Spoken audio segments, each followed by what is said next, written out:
We're only 1,000 subscribers away from unlocking a secret reward. Be the reason it happens faster. He thought I answered phones for a living. He thought I filed paperwork, made coffee, and clocked out at 5. That's what I let him believe. Because the moment people learn what I really do, everything changes. The way they look at me, the way they talk to me. Some people get scared. Some people get greedy. And I wanted neither. So when I fell in love with a man named Daniel, I made a choice. I would let him love the woman first, before he ever learned about the uniform hanging in my closet, the stars on my shoulder, or the ship full of sailors who called me ma'am and stood at attention when I walked by. I was a Rear Admiral in the United States Navy, and my fiancé had no idea. That secret worked just fine, until the night his parents decided I wasn't good enough for their son. Until the night they humiliated me at their own dinner table, certain I was nothing more than an ordinary office clerk. They had no idea who they were talking to, and they had no idea that one single phone call was about to change everything. My name is Elena. For 18 years, I served my country. I climbed through the ranks the hard way, deployments that kept me away for months, decisions that kept me awake at night, and a career that most people could never imagine living. By the time I met Daniel, I had earned my stars. I commanded people. I signed orders that moved ships across oceans. But when I walked into that coffee shop in my civilian clothes, none of that showed. I was just a woman in a gray sweater, laughing at a joke a stranger made while we both reached for the last table by the window. Daniel was warm, funny.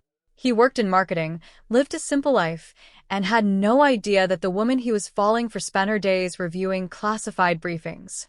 I didn't lie to him. Not exactly. I told him I worked in administration for the government. Technically true. I let him believe the rest. Why did I hide it? Because I wanted to be loved for who I was, not for my rank, not for my paycheck, not for the respect that came with a title. I wanted someone to choose me, plain and simple. For 8 months, that's exactly what I had. A relationship built on laughter, quiet dinners, and Sunday mornings that felt like they belonged to us and no one else. Then he proposed. And I said yes. And that's when he said the words that would set everything in motion. My parents want to meet you properly. Dinner this Friday. Please, just be yourself. I smiled and told him I would. I had no idea how badly that dinner would test what being myself really meant.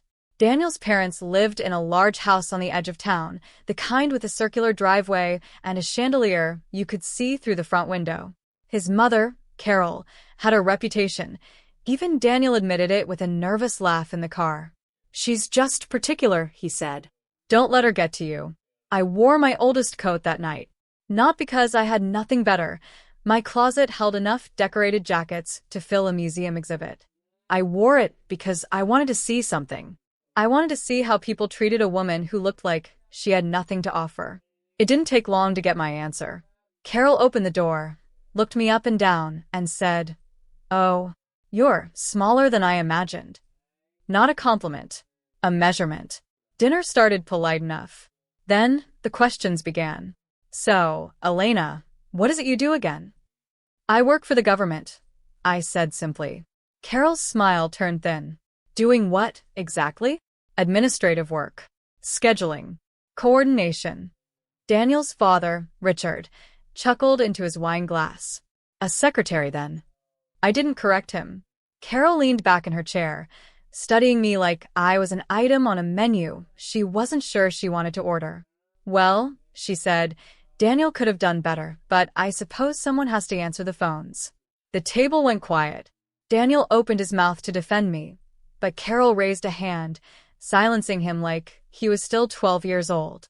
I'm only being honest, she said. This family has a certain standard. I just don't see how a clerk fits into it.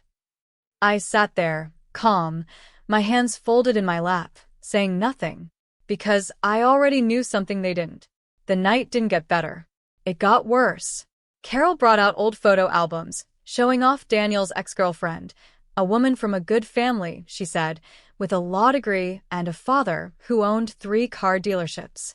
She placed the photo right next to my plate, as if inviting comparison. She would have made such a lovely daughter-in-law, Carol sighed. But I suppose love doesn't always make the smartest choices. Richard added his own comment, swirling his wine. No offense, dear, but a man in Daniel's position needs a partner who can elevate him, not someone punching above her class. I felt Daniel's hand tighten around mine under the table. He was embarrassed, angry, but frozen, the way people get when the ones humiliating you are the ones who raised you. I could have ended it right there. One sentence. One truth. I could have told them exactly who I was, what I had built, what I commanded. But I didn't. Instead, I smiled softly and said, "It's all right, Daniel. Not everyone sees the full picture right away." Carol misunderstood that sentence completely. She thought I was agreeing with her. She thought I was a woman quietly accepting her place. She had no idea I was giving her a warning, because at that exact moment, my phone buzzed in my purse. I glanced at the screen. A message from my chief of staff, marked urgent. "Ma'am, we have a situation. Your presence is required immediately. Car is already outside." I looked up at the table full of people who thought I answered phones for a living, and I realized the truth was about to walk through that front door, whether I wanted it to or not. I excused myself calmly and stepped into the hallway to take the call. Carol watched me go, smirking, probably assuming it was some minor scheduling mix-up. It wasn't. On the other end was my chief of staff, his voice sharp with urgency. There had been a serious incident involving one of our vessels during a training exercise.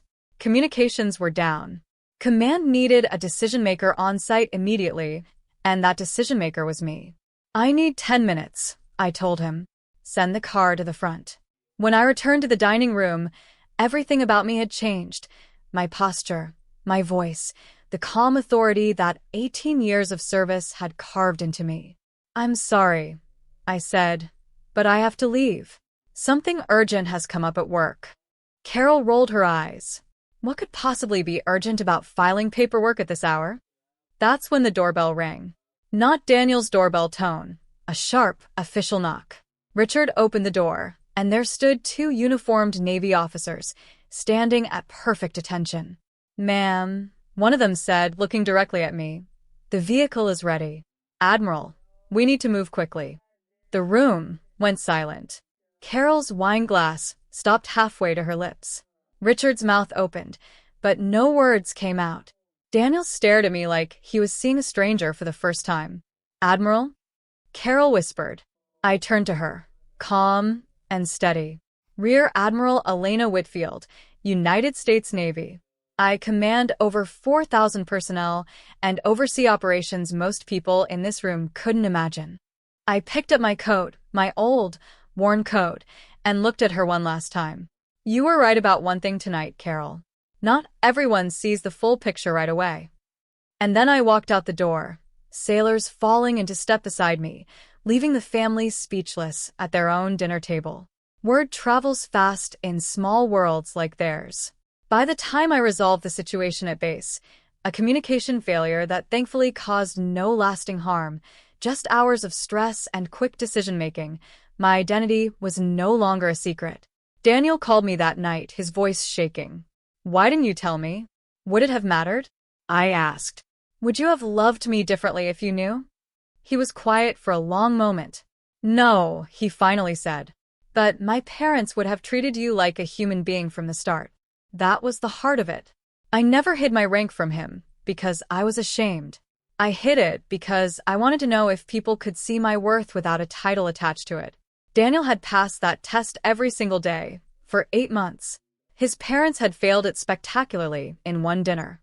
The next morning, Carol called me. Her voice was different, smaller, careful, laced with the kind of respect that comes only from fear or humiliation. "Elena, I had no idea. If I had known." "That's exactly the problem, Carol," I said gently but firmly. "You shouldn't need to know someone's title to treat them with respect. You judged me as a clerk and decided I didn't deserve basic decency. That says everything about you and nothing about me." She tried to apologize her way into damage control, inviting me to lunch, offering to start fresh. I declined, politely but clearly. Some bridges aren't meant to be repaired quickly. Some lessons need to sit and breathe before trust can be rebuilt. I want to be clear about something. I never used my rank to punish them. I never called in favors, never humiliated them publicly, never sought to destroy their reputation the way they tried to destroy mine at that dinner table.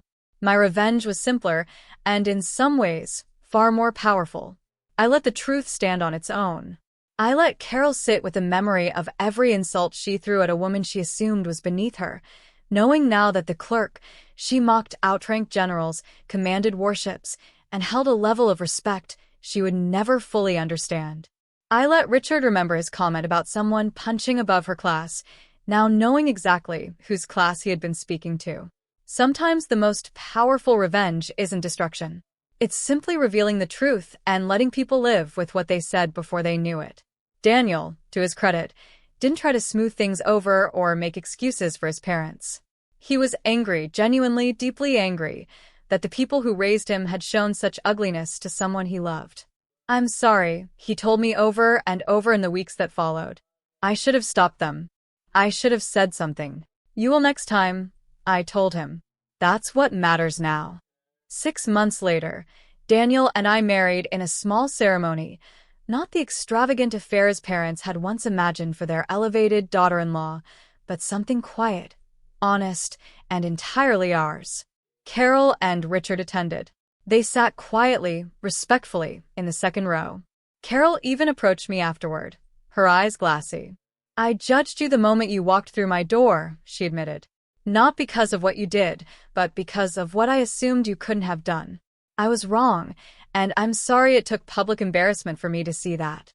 I accepted her apology, not because I owed her forgiveness, but because holding on to anger forever isn't a form of strength. It's just a heavier uniform to carry. Daniel and I built our marriage on the same foundation as our relationship before that dinner: honesty, respect, and the understanding that neither of us needed a title to prove our worth to the other. Here's what I learned from that dinner, and what I hope you take from this story too. Respect should never depend on someone's job title, income, or rank. The moment we start measuring people's worth by what we assume they have, or don't have, we risk humiliating someone far greater than we could ever imagine. Kindness should never be conditional on impressiveness. I wore my oldest coat to that dinner because I wanted to know the truth about the people my future would be tied to.